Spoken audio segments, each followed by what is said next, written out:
Okay, Google, showtime. Oh, sweet. I feel like a star. Welcome, everyone, to 6 months later. On this episode, Josh will be reviewing me. I hope he still likes me.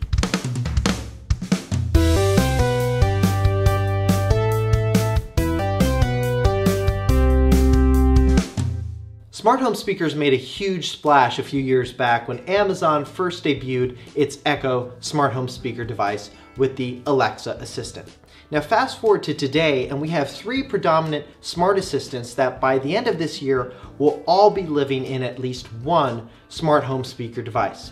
These are Amazon's Alexa, of course, in the various Echo devices, as well as other third-party devices like the Ecobee 4 smart home thermostat, Apple Siri, which will be coming out in a new product called the HomePod, which is a $350 smart home speaker, and then of course Google's Assistant, which is in the Google Home.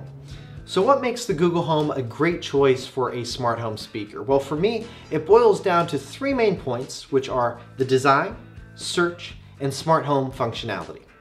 First, let's start with design. I really like the way the Google Home looks. It just looks like something that belongs in your house. Now, some have compared it to an oversized air freshener, but to me, it doesn't look like that. It just looks like something that should be on a shelf or should be on a table.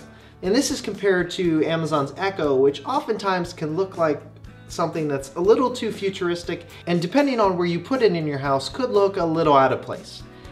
Now, I also like the look of the Google Home more than Apple's HomePod, or at least the pictures I've seen of the new HomePod device. Maybe I'll change my mind when I actually see the HomePod in person, but for now, to me, I'm not really digging the all mesh design of it, and it looks a little too blobbish compared to the Google Home.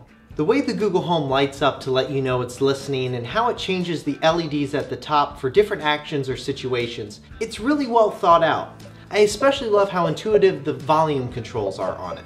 Now there is of course a mute button on the back of the device if you don't want it listening for its trigger word, but I rarely use that. Now that we've gone over the design of the Google Home, let's now go into search. Now when I say search, I'm really talking about not just asking Google questions and getting answers, but also Google being able to perform queries and actually doing functions for you. And one of the best functions of the Google Home is music playback. What makes music playback so great with the Google Home is you can tell it to play almost any song or album if you have Google Play Music Unlimited. And if you have Google Chromecast audio devices on all of your speakers in your house like I do, you can basically tell Google Home to play a song on all speakers and then walk throughout your house, do chores or whatever, and any room you go into that has a speaker is going to be playing that song. Now besides music playback, the Google Home has a lot of other great features. You can play a trivia game with your friends. You can ask it how to spell a word while writing a video review. And it even knows the context of your search queries. So if you ask the Google Home, "Hey Google, how old is Kevin Spacey?" Kevin Spacey is 57 years old. "Hey Google, when was he born?" He was born on July 26, 1959.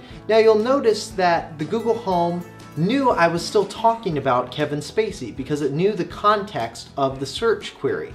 Now another really great feature of the Google Home that I also like and use a lot is what's called the My Day feature. The My Day feature is when you say to Google, good morning, good afternoon, good evening, it'll basically reply, "Good morning, Josh," and then it'll give me my local weather, tell me how long it'll take me to get to work in the mornings, and then it'll basically give me a rundown of today's news. It's something that I found that has made getting ready and getting dressed in the morning a lot more fun and a lot more informative. Hey Google, define informative. Informative, providing useful or interesting information. Yep, that's the word I was looking for. Now the Google Home can answer questions such as what is Mars's atmosphere made of, how tall is Elon Musk, and then of course, where in the world is Carmen Sandiego? Hey Google, where in the world is Carmen Sandiego? I heard she sneaks around the world. Try Kiev or Carolina. Google. OUTs. Now, while the Google Home will handle most queries for you, there are occasional times where it just simply can't handle a query. Or there are even times where it won't do a query that it just did literally 2 minutes ago. Now, the last area of the Google Home that I'll focus on is smart home functionality. The Google Home is a great device to have as your central hub to allow all of your smart home devices to connect to one platform you can control with your voice. Having a device like the Google Home that is always on, always listening for its trigger word is really helpful when you want to turn off the lights or turn them on in the morning. Now, I've never really been a big fan of Google before. Sure, I've used a lot of their services and a lot of their apps, but I've never really said to myself, wow, I love Google. Like I typically say, wow, I love Apple or I love Amazon. Having a Google Home changed that for me though. Having a Google Assistant that is always on and always ready to listen, I found makes interacting with a lot of Google services much more personal. I found that I prefer asking the Google Home things I typically open up a computer, get into a browser, and search Google for. Now, I think the jury is still out on which smart home platform is going to win out. You know, Apple had Siri first before anyone, and then Amazon came out with Alexa and Echo, and it has just been dominating the smart speaker space ever since. But I think if Google keeps innovating at the pace they are with the Google Assistant, coming out with new features every few months, I think the Google Home and the Google Assistant are perfectly positioned to compete well against Apple and Amazon. And for the first time in my life, I can't say that I'm 100% Team Apple anymore, because I love my Google Home. For 6 months later, I'm Josh Tedder.